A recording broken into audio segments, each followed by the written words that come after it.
안녕하세요. 반갑습니다. 오늘 이 시간에는 부가시세 네 번째 시간으로요. 매입세액에 대해서 공부해보는 시간을 갖겠습니다. 자, 매입세액. 일반과세 한번 볼까요? 일반과세는 공급가액 있죠? 공급가액의 10%가 매입세액입니다. 이 매입세액은 매출세액에서 공제를 해주죠. 자, 그런데 공제를 해주는데 모든 걸 다 공제해 주는 건 아니고요. 적격 증빙 서류를 수치를 해야 매입세액을 공제해 줍니다. 물론 이 적격 증빙 서류 관련 매입액은 사업과 관련이 되어야 되겠죠. 사업과 관련이 되고 적격 증빙 서류를 수치했을 경우에 매입세액이 돼서 공제가 가능하죠. 자, 적격 증빙 서류는 어떤 게 있는지 한번 볼까요? 자, 가장 대표적인 게 세금 계산서입니다. 세금 계산서. 그런데 이 세금 계산서에는 매입자 발행 세금 계산서도 포함이 돼요. 매입자 발행 세금 계산서가 뭐냐면은, 원래 세금 계산서는 매출자가 발행을 해주게 돼 있잖아요. 그런데 매출자가 세금 계산서 발행을 미루거나 안 해주는 경우가 있을 수 있어요.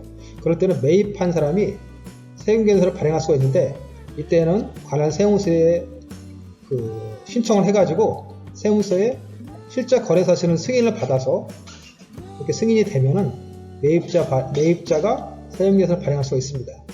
그럼 이 세금 계산서를 가지고 매입자가 매입세 공제를 받을 수 있는 거예요. 자, 두 번째는 신용카드.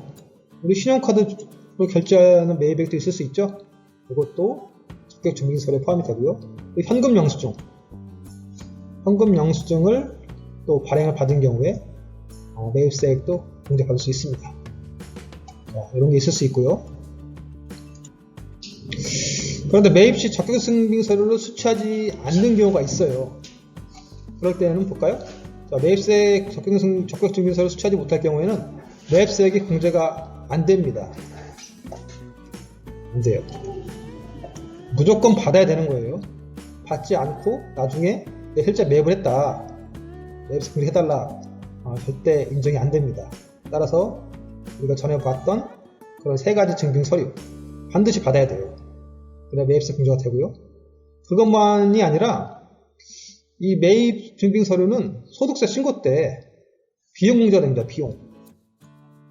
그리고 소득세 신고할 때 매출이 있고 매입이 있잖아요. 매입이 결국 비용인데, 이 비용도 다 공제되는 게 아니라 증빙 서류가 있어야 돼요. 그게 원칙입니다. 증빙 서류가 있어야지 공제가 되는 게 원칙이고, 그 증빙 서류가 우리가 전에 봤던 법정 증빙 서류, 이게 강력한 증빙 서류가 되는 거예요. 그래서 기장 신고를 했을 경우에 그런 증빙 서류가 없으면 비용이 안 되니까, 공제가 안 되니까 불이익이 발생하겠죠. 따라서 웬만해서는 증빙 서류를 받는 게 좋습니다. 매입세액을 부담하지 않고 적격 증빙을 미수취한다. 이 경우에는 주로 이제 부가시세 10%를 부담하지 않으려고 증빙 서류를 미수취하는 거죠. 부가시세 부담 안 하려고. 그런데 일반 과세자의 경우에는 매입 시 부담한 매입세액은 환급을 받습니다. 우리가 부가세 신고를 할 때 매출세액에서 매입세액 차감해서 납부를 하잖아요. 그러니까 일반 과세자는 적격증빙 수치를 받아가지고 부가세 신고할 때 공제를 받으면 되므로 아무런 불이익이 없어요. 또 소득세 신고할 때 그때도 비공제 가능하겠죠. 그러니까 일반 과세자는 반드시 적격 증빙 서류를 매입할 때 수취하는 것이 좋습니다. 간이 과세자도 일정의 공제를 해줘요. 또 매입세액의 10%. 이 10%는 이제 부가가치율인데요. 우리가 도소매 할 경우는 부가가치율 10%예요. 그래서 매입세액은 공급가액의 10%인데 또 매입세액의 10%, 도소매업일 경우에 10%를 납부할 부가세가 있을 경우에 공제를 해줍니다. 물론 간이과세자가 납부 면제 대상일 경우에는 증빙서를 수취하지 않아도 부가세 별 문제는 없어요. 그렇죠? 어차피 납부할 세금이 없는 거니까.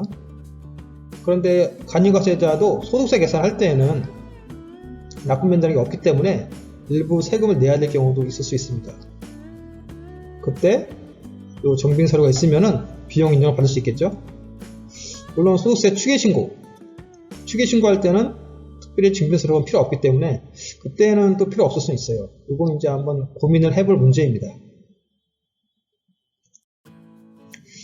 지난번 매출 강의 때 우리가 그 오픈마켓 사업자 할인 쿠폰을 발행했을 경우에 우리 매출은 어떻게 되냐고 해서 공부를 했었는데요. 이 매입세액에 대해서 잠깐만 좀 또 알아볼게요. 자, 오픈마켓 사업자가 있는데 우리가 셀러예요. 셀러인데 셀러가 예를 들어서 수수료를 15원으로 해볼게요. 15원을 지급해야 된다. 그렇게 한번 생각해 보겠습니다. 지난번에 했을 때 우리가 110원의 물건을 팔고 싶은데 할인 쿠폰인 10원이 오픈마켓 사업자가 구매자에게 제공을 했죠. 그때 구매자가 100원을 결제하고 그럼 우리 판매자 셀러분들의 매출은 100원이다. 공부를 했었어요. 그럼 요 10원은 뭐냐? 우리가 그때 매출 애누리라고 그랬죠? 매출 애누리는 매출에 직접 체감하는 거예요. 그래서 우리 매출은 100원이 되는 거고요. 근데 나는 110원에 팔려고 했는데 100원이 돈이 들어오니까 10원이 손해가 아니냐 했는데 그때 우리가 그랬죠? 우리가 오픈마켓 사업자, 셀러분들이 오픈마켓 사업자에게 지급할 15원인데 여기서 할인 쿠폰을 10원을 빼줘요. 그래서 오픈마켓 사업자는 우리가 실질적으로 5원만 가져갑니다. 세금 계산도 5원만 발행을 해주겠죠. 요 10원은 오픈마켓 사업자의 수수료의 또 매출 애누리가 되는 거예요. 그래서 우리 판매자, 셀러분들에게는 손해가 없는 거예요.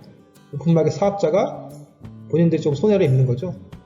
그런데 많이 팔리면 또 그만큼 수익이 나기 때문에 오픈마켓 사업자는 이런 할인 쿠폰을 지급을 해서 매출을 늘리려고 노력을 합니다.